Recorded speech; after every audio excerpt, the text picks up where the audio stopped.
Welcome everyone to today's live session at Digital Africa. My name is Kenneth and I'm Capacity Development Lead. Today we'll present on Sentinel-1 monthly mosaics.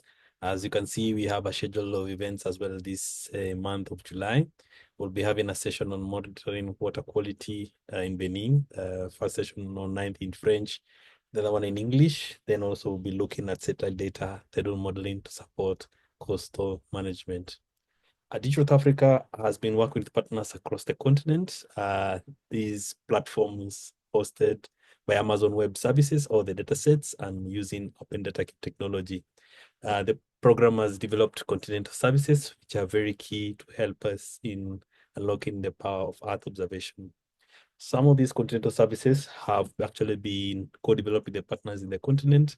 And this today's session on monthly mosaics is just one of the requests that we received to help in the greater natural resource management. So Digital Africa is providing this satellite data in analysis-ready format, which is very key to support the different development agenda of our countries in Africa. In today's session of monthly mosaics of Sentinel-1, Sentinel-1 is very useful, synthetic aperture radar. This one is from the European Space Agency, and Digital Africa has already pre-processed this data in the analysis-ready format. And this means that now with this format, we can actually be able to see have great advantages from what we have with other optical data. That one of it's not affected by cloud cover, and also it can be captured any day or night. However, Sentinel-1 mission, we normally have at least two coverages in a month. That is just then we've combined these to make sure we have monthly mosaics, which can be very useful. So with these monthly mosaics, we are looking at the data sets which have been numerically corrected, and also providing the various corrections for the different pixels, and also even corrections for the slope, so that we have something that we can also use as a ground reference. This is very important now that we eliminate those milestones that we use to process big data, or which will take maybe hours and hours. So the beauty of these monthly mosaics, we can actually see some of the amazing results over the whole continent, and all these Sentinel-1 are not affected by terrain. All measurements have been corrected, and also a value proposition that is complementing other optical data that we have, especially the Sentinel-2 that we provide, to better provide tracking of natural resources. In this example, you can see some areas, some mosaics, example of South Africa, an example of Ghana, and very key monitoring growth of cities, even water resources, and even looking at areas where we had flooding. Some of the specifications for technical documentation are as follows. This has been provided in the Explorer as well as the metadata. Also, we provide more information through that is the which user guide, and also in the various access possibilities in your Digital Africa map, as well as the sandbox. So objective is that we are really empowering you to actually access now beyond the individual Sentinel-1 imagery, to actually have mosaics which are well organized, and we can see the trends over time. Very key also to monitor our vegetation index, especially in the radar where we have the radar vegetation index. So this is one of the demos, how to access our platform on the website, the Digital Africa map, the sandbox, as well as the other resources, as well as the links to the various continental services.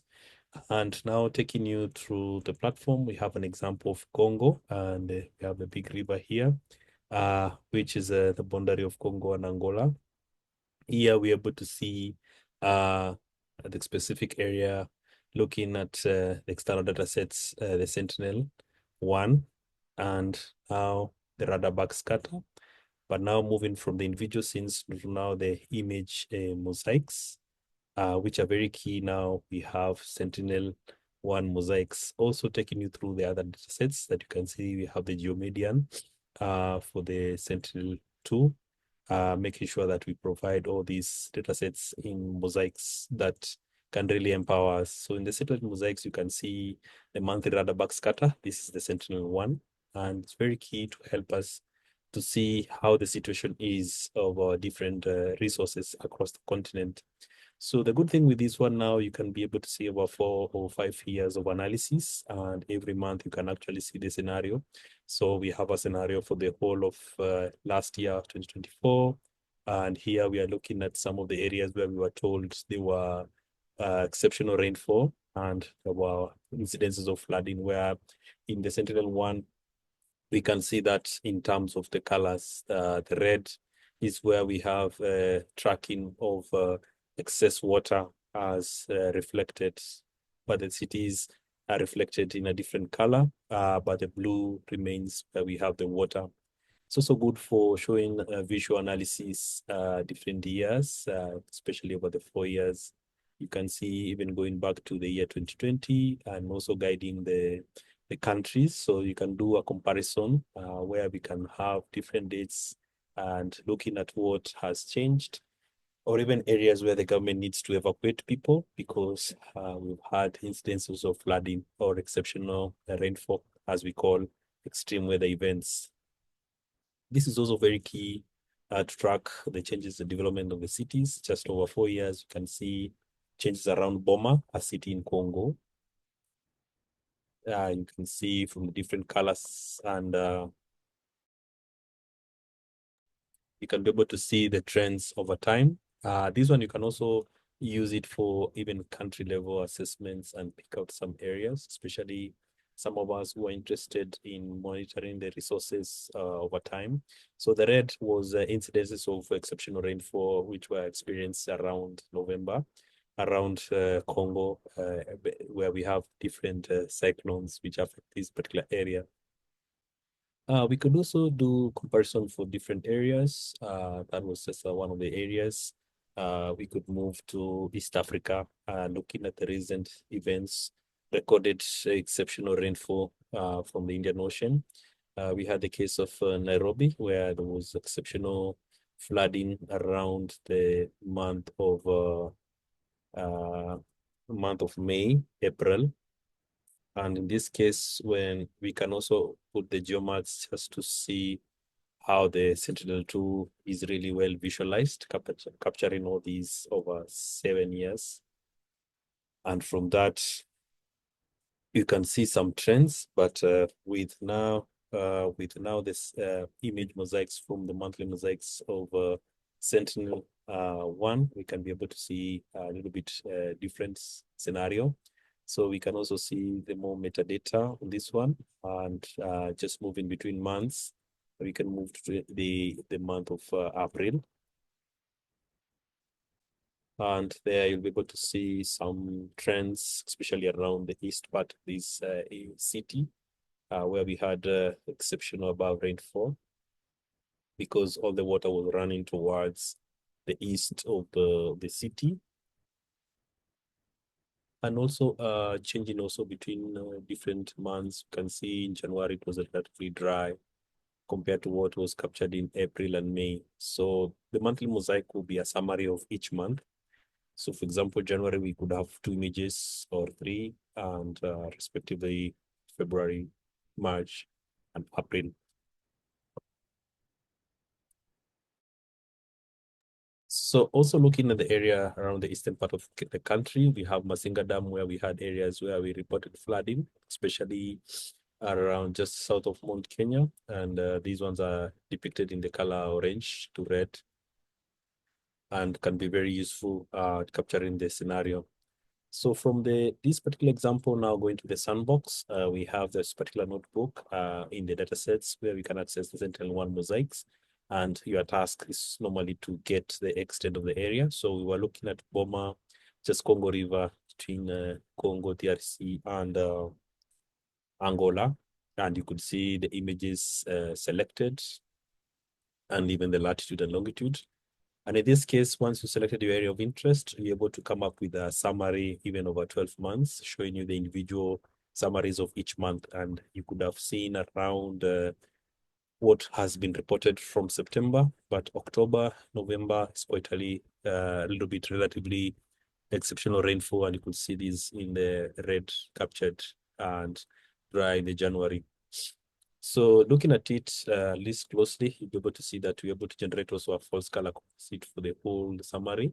So you could look at 1, 2, 3, 4, 5, 6, 12 images in 1 year, and you see relatively wet months in the November, September, October-ish time. So with this, we look at the advantages, the monthly mosaics. As you can see, it gives us that time series of also capturing more information about areas which are covered by cloud, especially the Congo.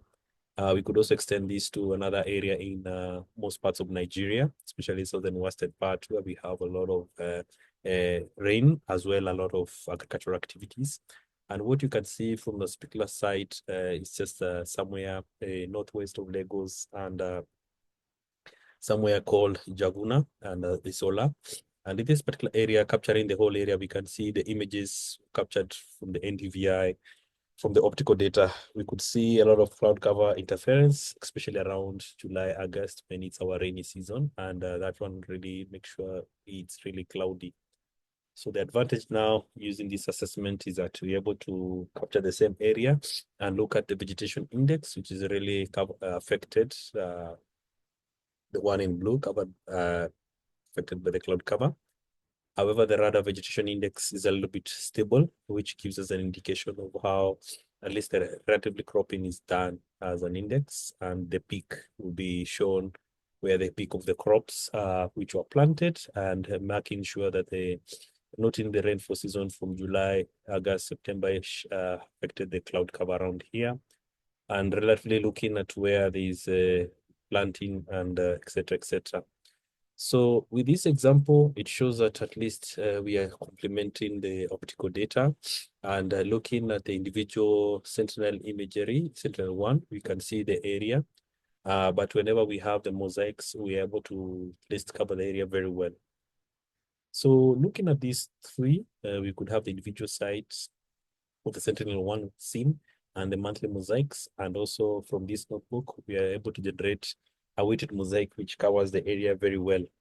So showing you the example is that we have the Sentinel-1 mosaic in the datasets folder, and giving you the context of the particular notebook just gives you the time step by step accessing the Sentinel-1 mosaic, and also making sure that you select your area of interest. And from that, I will be able to load the imagery for your area.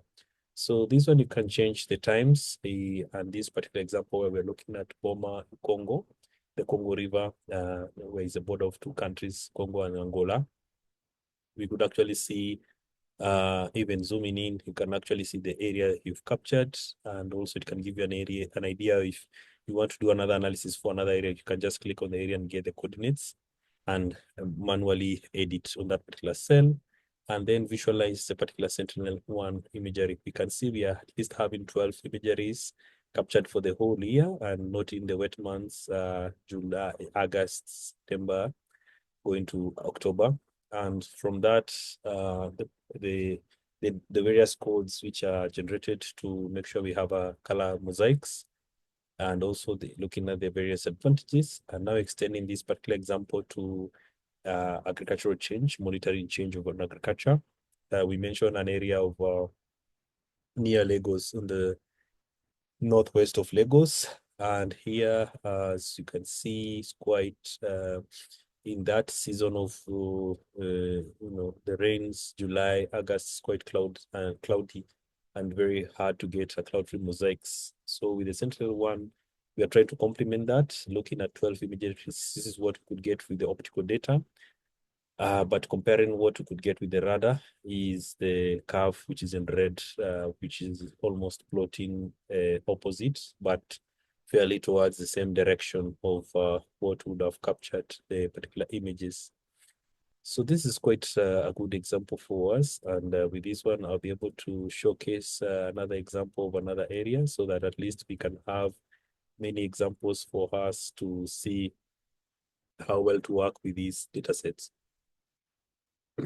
So in the first, second instance, just this one, now the second example, This one now will change the extent of our area so that we can have more examples and see some of the areas that we will recommend. So we're looking at the other area of Masinga Dam in Kenya, where we noted quite some flooding activities in the month of April, May, that of 2024.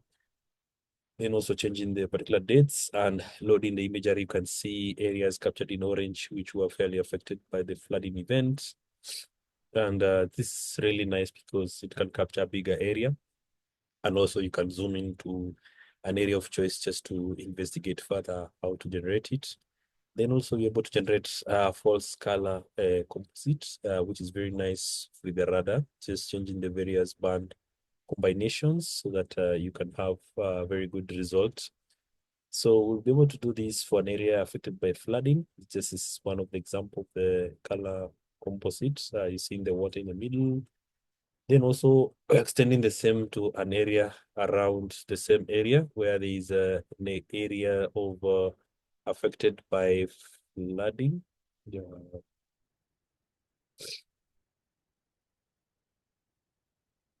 So this was the other example. And now this one where we were looking at specifically applications around agriculture in the just near this particular dam. We have somewhere called Mwea irrigation scheme. And of course, you could imagine how it could be affected by cloud cover at different times. So with that in mind, we're able to generate now we're looking at the composite of the imagery, the optical one. You can just note the areas in terms of vegetation index, and we'll see relative dry ones where we have the red in the July of that particular year. And you can see the plot of the radar vegetation index. There are some areas where they're intersecting, but there's some areas of convergence which we can note. This is a very good example because then we can see the individual the individuals indexes and the combined weighted mosaic. Then in the next example, which I think all of them are almost similar, we are looking at an area in Beira, in Mozambique, which is really affected by flooding. And this one is normally in the months of January, February, March. We have different cyclones. And in this particular year, we were given advice that they really have very cloudy mosaics. And this one around March, you can see in the red areas which were really affected by flooding events, and also trying to zoom in the other example.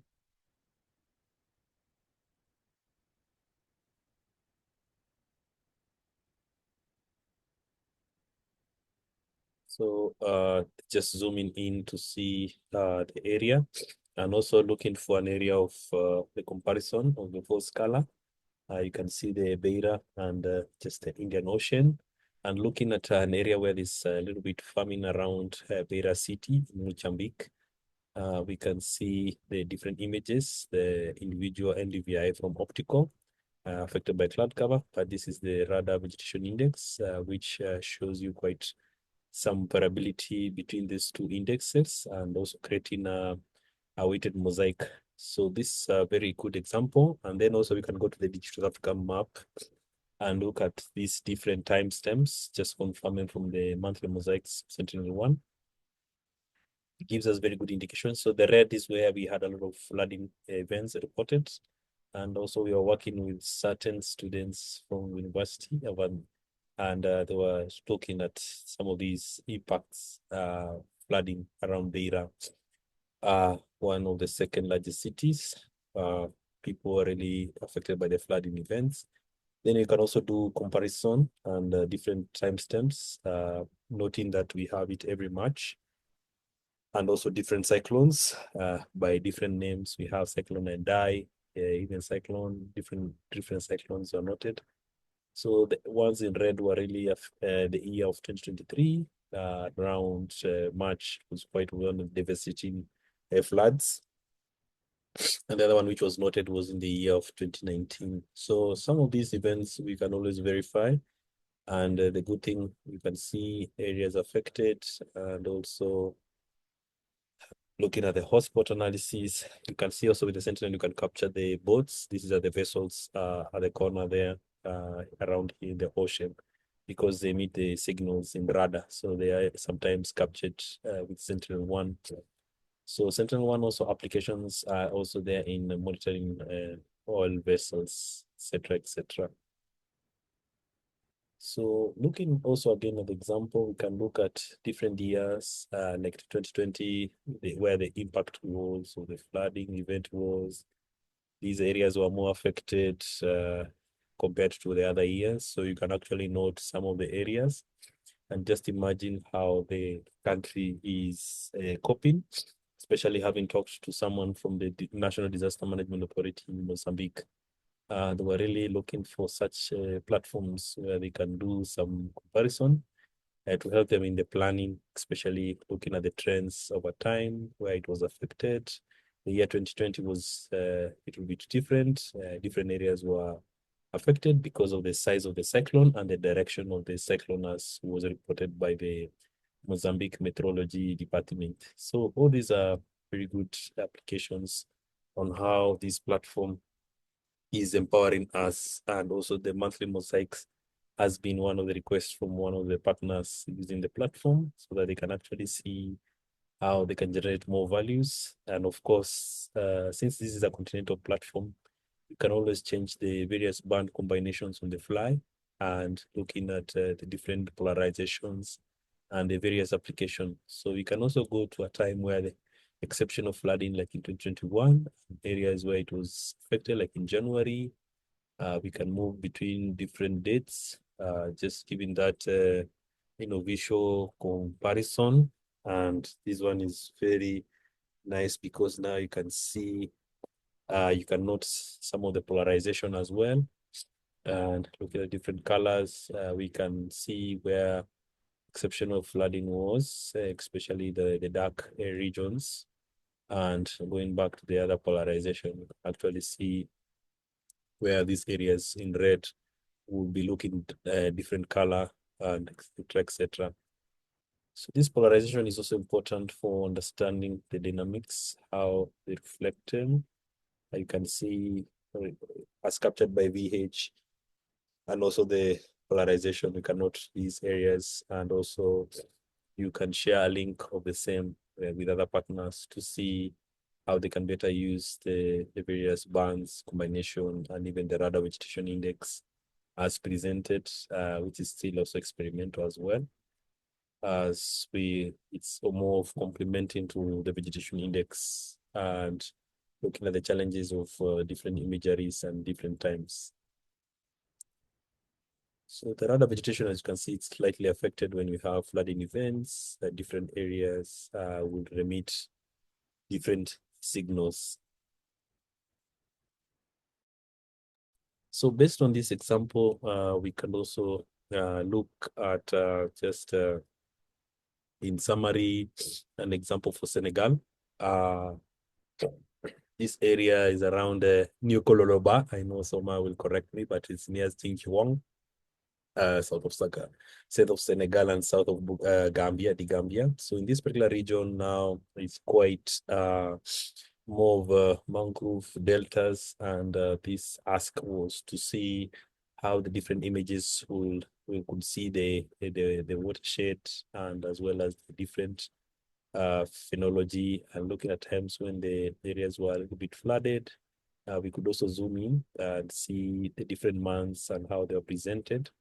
I'm also cognizant of the rainy season, sometimes July, August, which sometimes could change seasonally, just testing the seasons, and also looking at the composite imagery, which will show you the lagoons, the watershed area, they captured at different times.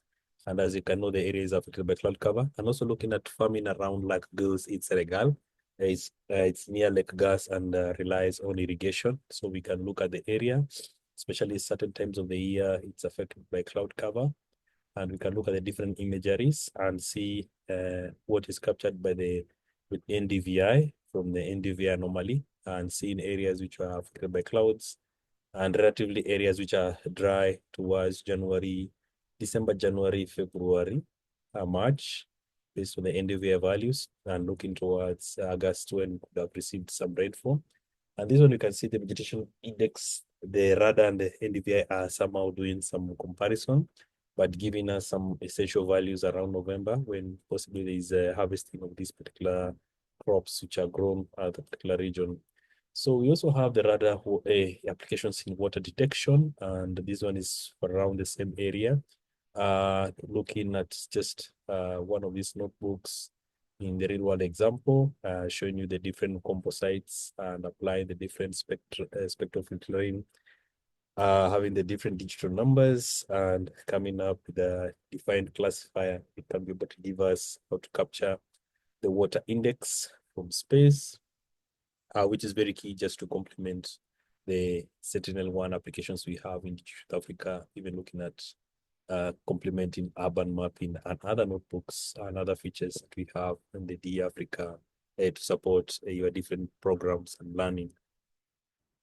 So this as a summary, we could see that we've gone through some of the various examples, looking from Senegal, looking at some of the images, just as a summary, capturing what we see in East Africa and Mozambique. And this one is for Mozambique, where we could have seen a very good application around Beira and looking at the effect of the cyclone around the March of 2023.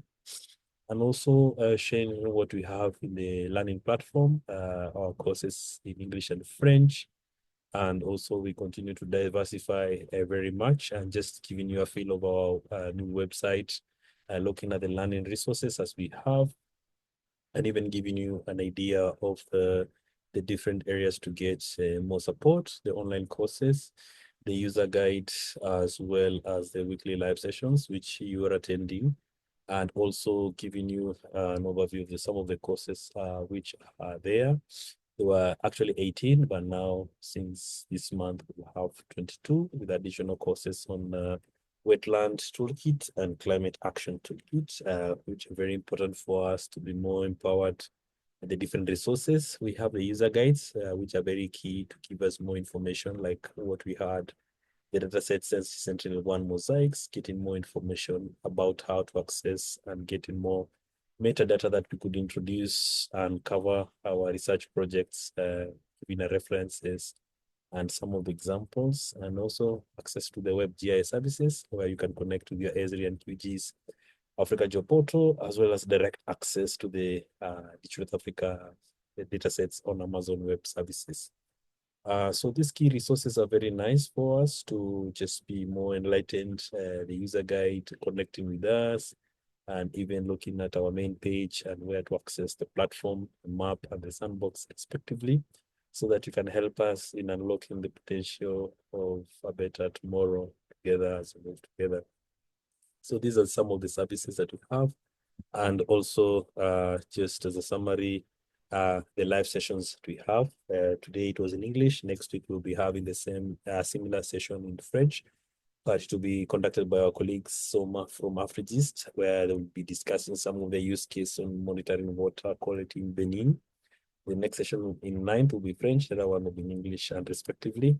Then Digital Africa acknowledges the partners who've helped this program, especially our implementing partners, Helms Trust and Australian government, and also thanking you for helping us unlock the promise of tomorrow together, so that we can provide a prosperous Africa for everyone, where everyone is inclusive